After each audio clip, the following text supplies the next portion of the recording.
আল্লাহর নবীকে দেখার জন্য আজ থেকে পবিত্র করে নিব ইনশাআল্লাহ। বলেন, জোরে বলেন ইনশাআল্লাহ। সুন্নি জামাতের সাথে লেগে থাকবেন, সুন্নিয়ত হক দল, আহলে সুন্নাত ওয়াল জামাত, মদিনাওয়ালার দল, সমস্ত ওলিয়া উলিয়াদের দল। খেয়াল করেন, এই মুর্শিদাবাদে অনেক লোক আছে যারা আহলে সুন্নাত ওয়াল জামাত করে না, অন্য দল করে, যেমন আহলে হাদিস করে। আমি তাদেরকে কটাক্ষ না করে বুঝানোর উদ্দেশ্যে বলছি, আপনি যদি ইমাম বুখারীর দিকে নজর করেন, আকীদাগতভাবে ইমাম বুখারী আহলে সুন্নাত ওয়াল জামাত, ইমাম মুসলিম, আবু দাউদ, তিরমিজি, ইবনে মাজাহ, নাসাই, সব আইম্মায়ে কেরাম আকীদাগতভাবে আহলে সুন্নাত ওয়াল জামাত, কিন্তু আপনি আকীদাগতভাবে আহলে হাদিস। তাহলে তো আপনি ইমামরা যেই পথে ছিল আপনি সেই পথে নাই, আমরা তো সেই পথে আছি। কি বলেন, আহলে সুন্নাত ওয়াল জামাতে আছি কিনা? আপনি হুজুর গাউসে পাক আব্দুল কাদের জিলানী রহমাতুল্লাহ আলাইহি উনাকেও যদি দেখেন, উনিও আকীদাগত আহলে সুন্নাত ওয়াল জামাত। খাজা গরিব নওয়াজ সুলতানুল হিন্দ মাইনুদ্দিন চিশতি আজমেরি সানজারি রহমাতুল্লাহ আলাইহি আকীদাগতভাবে আহলে সুন্নাত ওয়াল জামাত। মুজাদ্দিদ আল ফিসানি আল ফারুকি, খাজা বাহাউদ্দিন নকশবন্দ আল বুখারী, সমস্ত আল্লাহর ওলিরা আহলে সুন্নাত ওয়াল জামাত। তাহলে আমরা যে নতুন না, আমরা যে পুরাতন, সেই 1450 বছর থেকে শুরু করে অদ্যাবধি সমস্ত মুহাদ্দিসিন, মুফাসসিরিন, ফুকাহা, ফুজালা, খুলাফা, সুলাফা, আইম্মা, আউলিয়ায়ে কেরাম সবাই আহলে সুন্নাত ওয়াল জামাত। আমরাও সেই আহলে সুন্নাত ওয়াল জামাত। আমরা বাংলাদেশে একটা গজল বলি, কালকেও বলছিলাম, আজকেও শোনাই। তাদের পথে তাদের মতে কবুল করুন আল্লাহ, কবুল করুন আল্লাহ।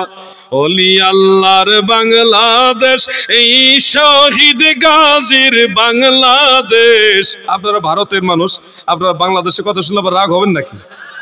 আমরা বলি আর কি এরকম, শাহজালালের বাংলাদেশ, ওই শাহপরানের বাংলাদেশ, তাদের পথে তাদের মতে কবুল করুন আল্লাহ, কবুল করুন। যে ছেলেটা বলছে মাযহাব লাগবে না, সরাসরি সহিহ হাদিস মানবো, সেই ছেলেকে বলবেন, ভাই তুমি সহিহ হাদিস মানবে, সহিহ হাদিসগুলো যারা বর্ণনা করছে তারা তো মাযহাব মানছে। কথাটা বুঝতেছেন না আপনারা?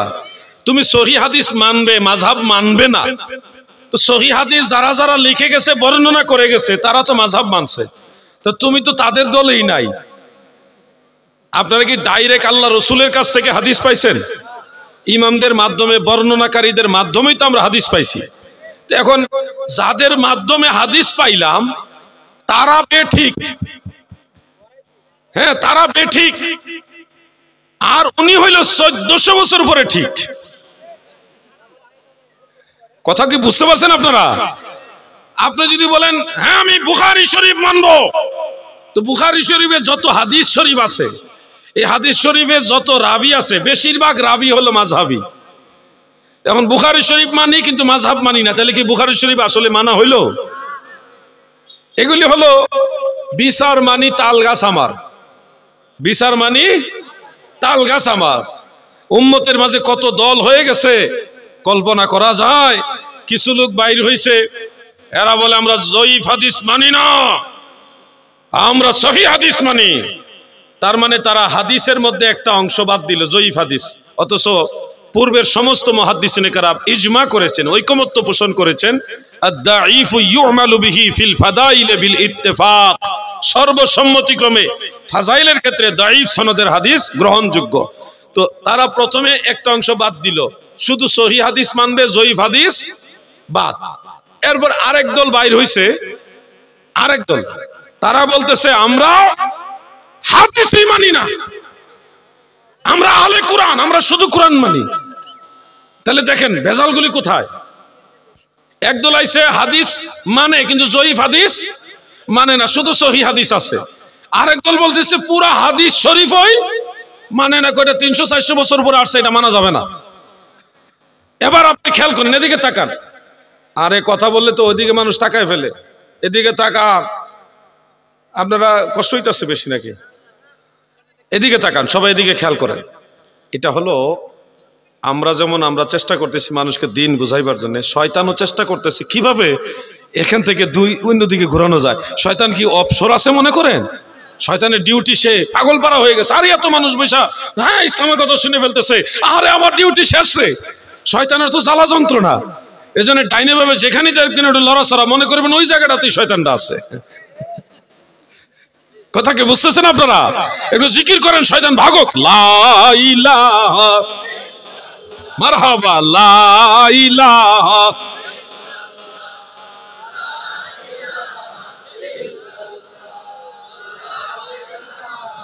ইল্লাল্লাহ, লা ইলাহা মুহাম্মদ রাসূলুল্লাহ সাল্লাল্লাহু আলাইহি ওয়াসাল্লাম। একদল আয়েশা বলল আমরা জয়ীফ হাদিস মানি না, শুধুমাত্র সহিহ হাদিস মানি। এই হলো একদল।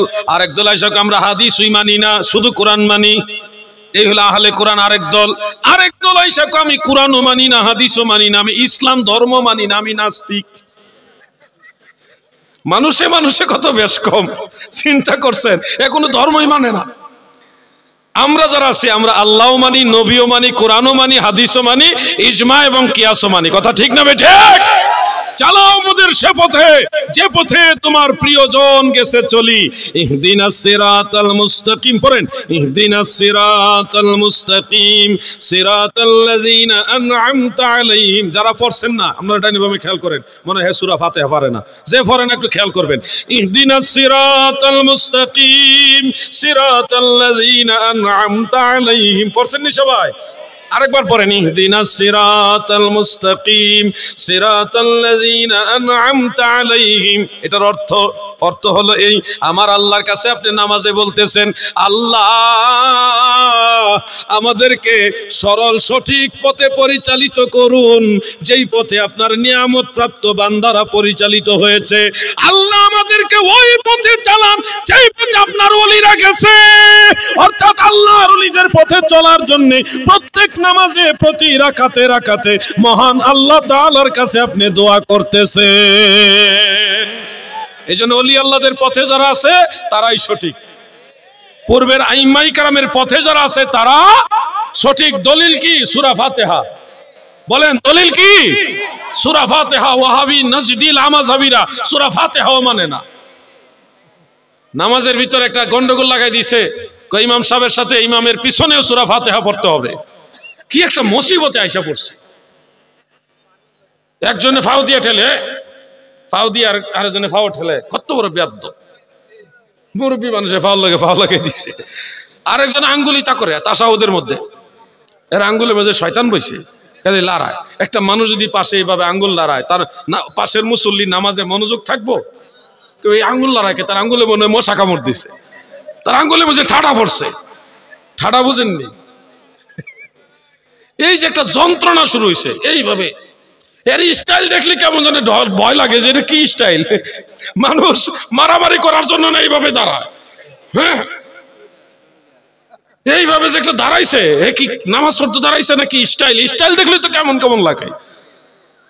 একটু পরে ইটা করে, আর ইটা করে কি জন্য? আবার কোনো সমস্যা হইল কিনা? নামাজের ভিতরে একটা টেনশন, কি একটা মুসিবত। আমি আনকারের জন্য বলছি না, আমি বোঝানোর জন্য বলছি। একটা মাসালা মনোযোগ দিয়ে শুনবেন। আমরা ইমাম সাহেবের পিছনে সূরা ফাতিহা পড়ি না।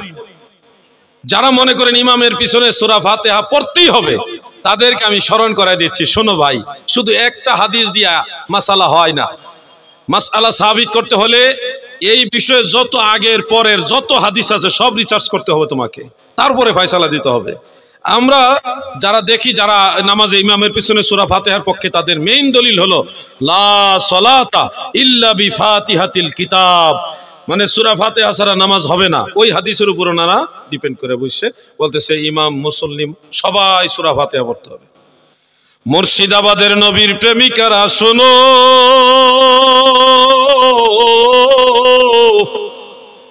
ইমামের পিছনে সূরা ফাতিহা সম্পর্কিত যে হাদিস শরীফটা বলা হয় লা সালাতা ইল্লা বিফাতিহাতিল কিতাব, হাদিস কিন্তু এখানে শেষ নাই, হাদিসটা আরো আছে। ওই বর্ধিত অংশ সহকারে সম্পূর্ণ হাদিসটা ওনাদের জানতে হবে। হুজুর মনে কোনো দরকার যাচ্ছে না, তাহলে আরেকজন বসবেন নাকি? আচ্ছা, আমার দাদু ভাইরা খুব মনোযোগ। লা সালাতা ইল্লা বিফাতিহাতিল কিতাব, এই হাদিসটার আরেকটা অংশ বর্ধিতাংশ আছে। আমি তালাশ করতে করতে করতে করতে দেখলাম ইমাম বাইহাকি রহমতুল্লাহ আলাইহির লেখা একটা কিতাব আছে। কিতাবটার নামই হলো কিরাআতু খালফাল ইমাম। আমার কাছে কিতাবটা আছে, দুইটা খণ্ড আছে, একটা আমি নিজের জন্য রাখছি আর একটা এক্সট্রা রাখছি অতিরিক্ত, কারণ এগুলি দুর্লভ কিতাব, পাওয়া যায় না। লেবানন থেকে কিতাবটা আমি সংগ্রহ করছি, কিরাআতু খালফাল ইমাম, ইমাম বাইহাকির লেখা। সেখানে একটা হাদিস সহিহ সনদ উল্লেখ আছে। عن جابر بن عبد الله رضي الله تعالى عنه قال سمعت رسول الله صلى الله عليه وسلم يقول من صلى ولم يقرأ بأم القرآن من صلى ولم يقرأ بأم القرآن فلم يصلي إلا وراء الإمام سبحان الله। হযরত জাবের রাদিয়াল্লাহু আনহু বলেন, আল্লাহর নবীকে আমি বলতে শুনেছি, নবীজি বলেছে যে ব্যক্তি নামাজ পড়লো কিন্তু সূরা ফাতিহা উম্মুল কোরআন পড়লো না, তার নামাজ হলো না। ফালাম ইউসাল্লি, সেজন্য নামাজই পড়লো না। ইল্লা ওয়ারা আল ইমাম, কিন্তু ইমামের পিছনে হলে সূরা ফাতিহা পড়া লাগবে না। সুবহানাল্লাহ সুবহানাল্লাহ। তাহলে ফায়সালা এই মাসআলা দিয়েছেন স্বয়ং রাহমাতুল লিল আলামিন। আমাদের দয়াল নবী বলেছেন ইমামের পিছনে হইলে সূরা ফাতিহা লাগবে না। তাহলে হাদিস একটা পড়ে সিদ্ধান্ত নেওয়া যাবে না, লা সালাতা ইল্লা বিফাতিহাতিল কিতাব, শুধু এটুকু পড়েই একটা ফয়সালা দিলে হবে না। হানাফি ফুকাহায়ে কেরাম ইনারা এই সব হাদিস বিশ্লেষণ করেছেন, করে দেখেছেন আল্লাহর নবী বলেছেন ইল্লা ওয়ারা আল ইমাম, ইমামের পিছনে পড়া লাগে না। তাহলে আমরা কিন্তু একা একা যখন নামাজ পড়ি তখন লা সালাতা ইল্লা বিফাতিহাতিল কিতাব ওই হাদিসের উপর আমল হয়, প্রত্যেক রাকাতে আমরা সূরা ফাতিহা পড়ি। কিন্তু ইমামের পিছনে যখন আমরা পড়ি তখন ইল্লা ওয়ারা আল ইমাম, এই হাদিসের উপর আমল করি। আমরা কিন্তু দুইটা হাদিসে আমল করতেছি। যারা লা মাযহাবী তারা কিন্তু এক হাদিস মানতেছে আর এক হাদিস মানতেছে না, অথবা জানেই না। এজন্য বলে বিভ্রান্তি ছড়াবেন না। পবিত্র কোরআনে সূরা আরাফের 204 নম্বর আয়াতে আল্লাহ তাআলা বলেছেন, ওয়া ইযা কুরিয়াল কুরআনু ফাসতামিউ লাহু ওয়া আনসিতু লাআল্লাকুম তুরহামুন। যখন কোরআন পাঠ করা হয় তখন তোমরা মনোযোগ দিয়ে শোনো এবং চুপ থাকো, যেন আল্লাহ রহমত লাভ করতে পারো। সূরা আরাফের 204 নম্বর আয়াত। কত নম্বর আয়াত? 204। এই আয়াতের তাফসীর করতে গিয়ে আমি দেখেছি তাফসীরে নাসাফির মধ্যে, তাফসীরে মাজহারি এবং তাফসীরে কুরতুবী, তাফসীরে নাসাফি, তাফসীরে মাজহারি, তাফসীরে কুরতুবী, তিনটা কিতাবের মধ্যে উল্লেখ রয়েছে সাহাবাই কারামদের, জমহুর সাহাবাই কারাম এবং তাফসীর মুফাসসিরিন ইকরামদের মধ্যে ইজমা হয়েছে, আহলে ইলমের মধ্যে ইজমা হয়েছে। জমহুর সাহাবাই কারামের ফয়সালা হলো যে ইমাম যখন নামাজের মধ্যে কোরআন পড়বে তখন চুপ থাকবে এবং মনোযোগ দিয়ে শুনবে। এই সম্পর্কে এই আয়াত নাজিল হয়েছে, সুবহানাল্লাহ বলেন। এজন্য ইমামের পিছনে সূরা ফাতিহা পড়ার কোনো প্রয়োজন নাই। একাকী যখন নামাজ পড়বেন তখন প্রত্যেক রাকাতে সূরা ফাতিহা পড়তে হবে। এটুকু মাসালা আমি বলে দিলাম। আল্লাহ চাহে তো আপনারা দীর্ঘ সময় যে আদব প্রদর্শন করে যে মায়া মহব্বত দেখায় বসে আলোচনা শুনছেন, নিঃসন্দেহে এটা প্রশংসার দাবিদার। আল্লাহ আপনাদের সবার হাজিরা কবুল করুক, বলে না আমি আর আপনাদের বেশি লম্বা আলোচনা দিয়ে বিরক্ত করতে চাই না। যদি হায়াতে বেঁচে থেকে আবার দেখা হবে ইনশাআল্লাহ, আর যদি মারা যাই হাসরের ময়দানে দয়াল নবীজির কদম মুবারকের কিনারে দেখা হবে ইনশাআল্লাহ। মিলেমিশে থাকবেন, ঐক্যবদ্ধ থাকবেন। ফিকহি মাসালায়, ফুরুই মাসালায় যদি ইখতিলাফ থাকে তারপরও আকীদা কেন্দ্রিক সবাই ঐক্যবদ্ধ থাকবেন।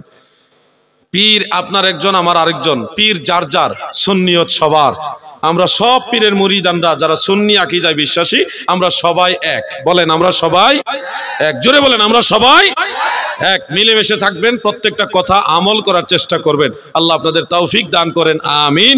আজকের মতো আলোচনা এখানে শেষ। আর কোনো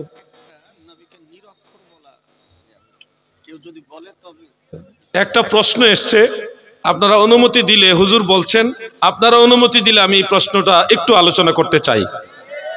তাহলে একটু জিকির করেন, ইসমে জাত আল্লাহ আল্লাহ আল্লাহ আল্লাহ আল্লাহ। জিকির করো না কে, খালি ক্যামেরা কল লইব। আল্লাহ আল্লাহ আল্লাহ, আমি কি নাম লইয়া ডাকব তোমারে। আল্লাহ আল্লাহ আমি কোন নাম লইয়া ডাকব তোমারে আল্লাহ আল্লাহ তোমায় যেই নাম লইয়া ডাকি তোমায় যেই নাম লইয়া ডাকি তোমার গুণের ধ্বনি শুনতে পাই কি নাম লইয়া ডাকব তোমারে আল্লাহ আল্লাহ মারহাবা বাহ খুব সুন্দর আওয়াজ জিকির শিখে ফেলছে মাশাআল্লাহ